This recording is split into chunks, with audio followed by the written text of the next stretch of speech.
England প্রবাসী এই footballer বাফুতে trial দেওয়ার জন্য ৫,০০০ মাইল দূর থেকে নিজের শেকড় বাংলাদেশে এসেছেন। খেলেন উইঙ্গো পজিশনে। তার বল নিয়ন্ত্রণের পারদর্শিতায় যে কেউ মুগ্ধ হতে বাধ্য। নিজের আইডল নেইমারের মতো ড্রিবলিং আয়ত্ত করেছেন ইংল্যান্ডের ৭ম ডিভিশনে খেলা এই অ্যাটাকিং মিডফিল্ডার, যা তিনি কাজে লাগাতে চান লাল সবুজ জার্সি গায়ে জড়িয়ে। মেধাবী ফুটবলারের খোঁজে গত শনিবার থেকে শুরু হয়েছে বাফুফের BFF নেক্সট গ্লোবাল স্টার ট্রায়ালের। আজ ট্রায়ালের শেষ দিন। ইমান সহ সেখানে অংশ নিয়েছেন মোট ৪৮ ফুটবলার।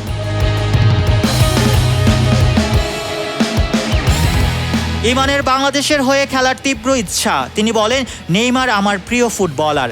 আমি তাকে দেখে অনেক স্কিল আয়ত্ত করেছি, সেগুলো আমি ফুটবলে দেখানোর চেষ্টা করি। বাংলাদেশে সুযোগ পেলে সমর্থকরাও দেখতে পারবেন।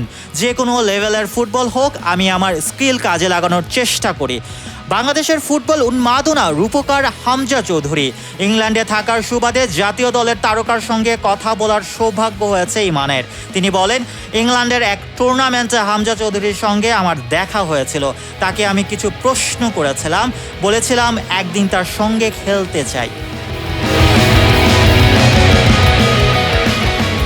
Mohammad Rasel, news 21 news desk.